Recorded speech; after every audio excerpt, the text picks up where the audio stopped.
नमस्कार साथियों, आप सभी का स्वागत करता हूं आपके अपने परिवार टीचर रैंक में। तो आप लोग कैसे हैं? आशा करता हूं आप लोग एकदम भले चंगे होंगे। तो आज हम लोग अपना एक चैप्टर स्टार्ट करूंगा जिसका नाम है पदार्थ यानी मैटर। मैटर को हम लोग अच्छी तरह से स्टार्ट करते हैं और अच्छी तरह से उसे देखते हैं कि क्या कैसे होता है पदार्थ। चैप्टर ये मार्कर से खत्म हो गई एकदम बिल्कुल। पदार्थ यानी हमारा क्या हो जाता है मैटर। मैटर के बारे में हम लोग चर्चा करेंगे। तो पदार्थ क्या होता है, मैटर हमारा क्या होता है, कैसे होता है, आप लोगों ने कक्षा 9, 10, 12 देख ही लिया होगा। तो आज जो हम इसकी परिभाषा ये वाली छोड़कर आगे हम लोग और चर्चा करेंगे कि इसकी परिभाषा के बारे में थोड़ा सा बता दिया जाए जिससे आपको हेल्प मिलेगी। जो हमारा पदार्थ होता है ना, उसकी आज तक परिभाषा हम लोग यही पढ़े कि द्रव्यमान और जगह। द्रव्यमान और जगह, जब कोई भी वस्तु होता है उसका अपना एक मास होता है, उसका द्रव्यमान होता है और वो जगह स्थान घेरती है, जगह घेरती है। उसी को हम लोग क्या कहते हैं, मैटर कहते हैं, पदार्थ कहते हैं। और यही एकदम बिल्कुल राइट भी है।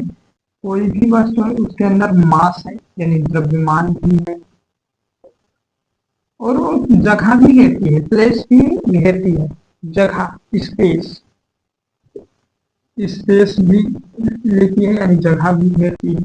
उसी को हम लोग क्या कहते हैं, पदार्थ कहते हैं, मैटर कहते हैं। हाँ, आपके ये कहोगे कि हवा, हवा भी आपका एयर भी तो होता है ना, एयर एयर भी जो होता है आपका एयर, हवा भी होता है, ये भी आपका पदार्थ है, मैटर है। इसमें भी अपना, क्योंकि गैस हमारा पदार्थ के अंदर ही आता है। आप लोग आगे पढ़ोगे तो अच्छी तरह से समझ में आएगा। एयर भी हमारा क्या हो जाता है, पदार्थ हो जाता है, एयर भी पदार्थ है। ठीक, इतना आप लोग जानिए कि द्रव्यमान जिसमें हो, जगह जो घेरती हो वो हमारा क्या है, द्रव्यमान हो, जगह घेरती हो वो हमारा पदार्थ होता है। जैसे मार्कर ही देख लो, इसको कौन भी हम लोग रखेंगे, ये अपना जगह भी घेर लेगी और इसके अंदर वजन भी है, यानी वजन इसका अंदर कुछ न कुछ द्रव्यमान है। कोई भी वस्तु जितना भी हमारे ये पास दिखाई देती है वो सब पदार्थ होते हैं। पदार्थ हो ये अपना जगह घेरती है, द्रव्यमान होता है, ये आप लोग समझ लीजिए। क्लियर हो गया, हवा भी हमारा पदार्थ में ही आता है। अब इसके आगे आते हैं, पदार्थ की सबसे छोटी इकाई क्या होती है पता है, परमाणु होती है। कहोगे कैसे, मैं बताता हूँ। यहाँ पर आप लोग नोट बनाकर जरूर लिख लो, क्योंकि हम लोग इसकी परिभाषा आपको बता दिया, द्रव्यमान घेरती, जगह घेरती हो, वही हमारा पदार्थ है, मैटर है। अब हम लोग इसके आगे चलते हैं, नोट बनाकर आप लोग लिख लें कि परमाणु की सबसे छोटी इकाई, सॉरी, पदार्थ की सबसे छोटी इकाई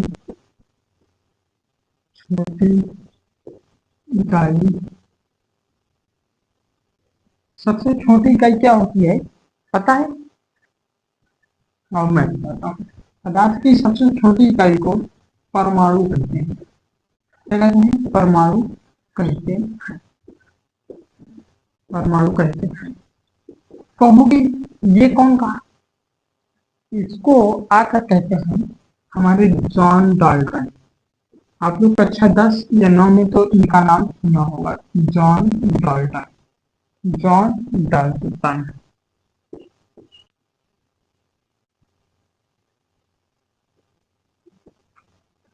John Dalton. John Dalton ji आते हैं और कहते हैं कि पदार्थ की सबसे छोटी इकाई परमाणु होती है। और हाँ, आपके पेपर में पूछ लेता कब कहा था, तो ये 1808 ईस्वी में कहे थे। कब कहे थे? 1808 ईस्वी में कहा था। इनको परमाणु का जनक भी कहते हैं, इनको ही परमाणु का जनक कहते हैं। इनको परमाणु का क्या कहते हैं? परमाणु के जनक भी कहा जाता है, जनक भी कहते हैं। किसको कहते हैं? जॉन डाल्टन को।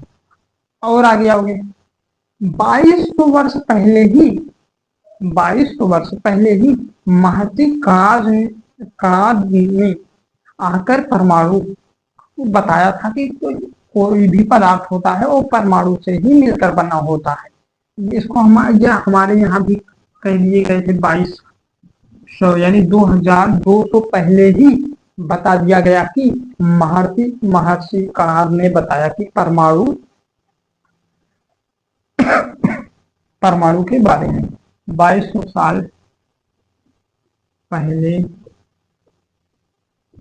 ही महर्षि कणाद ने 2200 साल पहले ही महर्षि कणाद ने परमाणु के बारे में बताया था, के बारे में बताया था।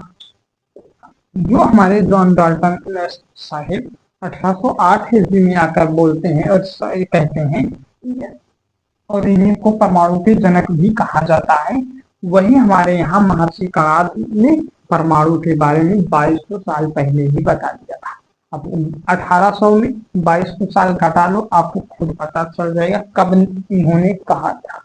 और परमाणु होता क्या है ये आपको समझिए, इतना आप लोग लिख लिए, एक बार फिर से समझ लीजिए। जो हमारा पदार्थ होता है, मैटर होता है, उसमें अपना द्रव्यमान होता है, वो अपना जगह भी घेरता है, उसी को हम लोग पदार्थ कहते हैं। नोट बनाकर आपने लिखा पदार्थ की सबसे छोटी इकाई परमाणु कहते हैं, पदार्थ की सबसे छोटी इकाई को परमाणु कहते हैं। जॉन डाल्टन ने 1808 ईस्वी में आते हैं और कहते हैं कि परमाणु होता है, ये सब अपना आकर कहते हैं। परमाणु के जनक भी यही कहते हैं, जॉन डाल्टन को आप लोग याद रखना। और कहीं इस पर पूछ लिया जाए कि प्राचीन परमाणु के जनक, परमाणु सिद्धांत के जनक कौन है, तो आप लोग महर्षि कणाद का नाम जरूर याद रखना। नहीं एक लाइन और भी लिख लो, प्राचीन परमाणु सिद्धांत, परमाणु सिद्धांत के जनक है। ये जो हमारे महर्षि कणाद है ना, ये प्राचीन परमाणु सिद्धांत के जनक हैं, इतना भी आप लोग याद जरूर रखना। अब हम लोग चलते हैं कि परमाणु क्या कैसे होता है उसके बारे में। तो इसे डिलीट किया जाए यानी इरेज कर दिया जाए, आप लोग लिख लिए होंगे, नहीं तो थोड़ा सा पीछे करके जरूर लिख लेना अपने नोट्स में। और हम लोग चलते हैं आप पर एटम के ऊपर, परमाणु क्या कैसे होता है। जॉन डाल्टन ने कब आकर बताया था? 1808 ईस्वी में, क्योंकि आपके एग्जाम में पूछ लेता है कि 1808 ईस्वी में किसने बताया था कि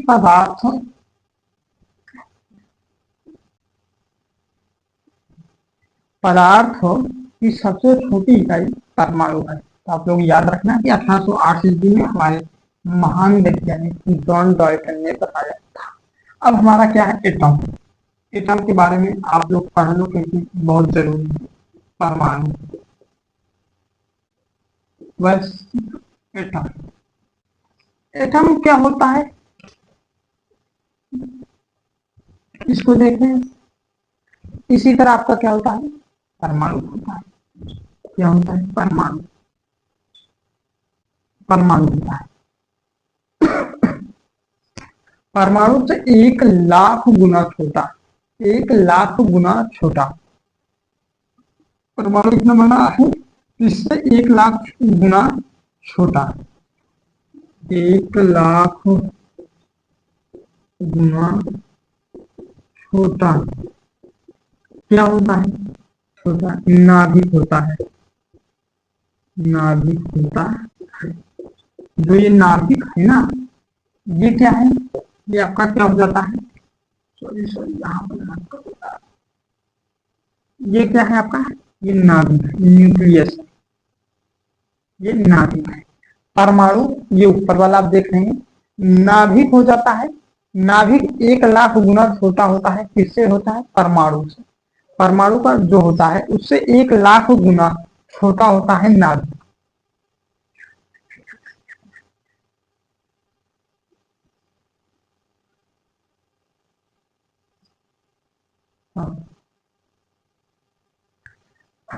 समझिए आप, परमाणु है, परमाणु में 1 लाख गुना छोटा क्या होता है, नाभिक होता है।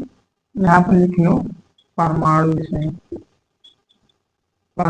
से 1 लाख गुना छोटा होता है नाभिक आपका, 1 लाख गुना छोटा होता है नाभिक।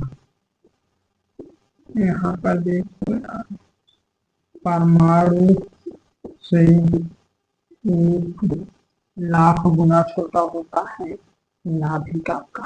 इतना आपको समझ में आया? 1 मिनट रुक जाइए आप, नहीं तो आप जाइए। चलो अब देखो, परमाणु से 1 लाख गुना छोटा होता है नाभिक।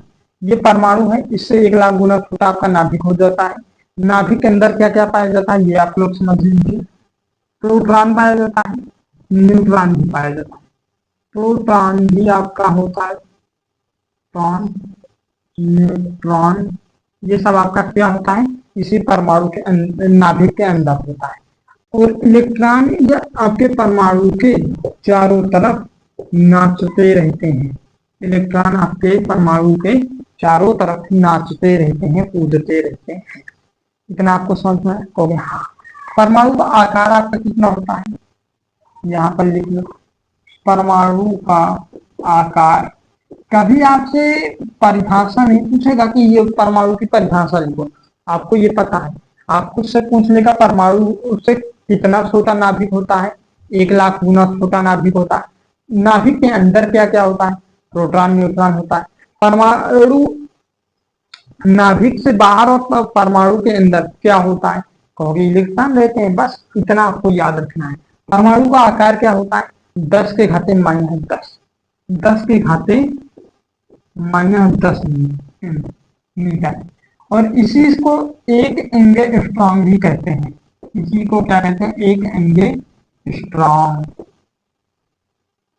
स्ट्रॉन्ग होता है, एक एंगस्ट्रॉम भी कहते हैं। परमाणु का आकार हो गया। नाभिक का आकार कितना होता है, ये आप देख लीजिए। नाभिक यहाँ पर लिख दीजिए, नाभिक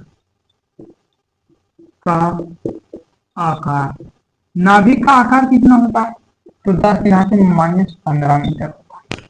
10 के घात से -15, इसको क्या कहते हैं, एक फर्मी कहते हैं, एक फर्मी कहते हैं। इतना आप लोग समझिए, कहोगे हाँ। अगर कहोगे ये सब एक एंगस्ट्रॉम एक फर्मी क्या कहाँ से आया, तो आप लोग क्या करो, जाओ हमारे चैनल पर, प्लेलिस्ट खोलो, वहां पर आपको 60 या 50 से 60 वीडियो हैं। उसमें कंप्लीट साइंस फिजिक्स आपकी पढ़ाई गई है, जिसमें हम लोग ने इसके बारे में बात किया हो, मापन ये सब के बारे में। तो वहां पर आपको एक फर्मी, एक एंगस्ट्रॉम, ये सब अच्छी तरह से मिल जाएगा। फिर उसके आगे आओ, हमने क्या देखा, ना परमाणु होता है, उसके अंदर नाभिक होता है, नाभिक में प्रोटॉन न्यूट्रॉन होते हैं, और उसके नाभिक के बाहर इलेक्ट्रॉन घूमते रहते हैं परमाणु में। परमाणु से 1 लाख गुना छोटा होता है आपका नाभिक। परमाणु का आकार 10 के घाते -10 मीटर होता है। एक एंगस्ट्रॉम इसी को कहते हैं। नाभिक का आकार 10 के घाते -15 होता है, इसी को एक फर्मी कहते हैं। अब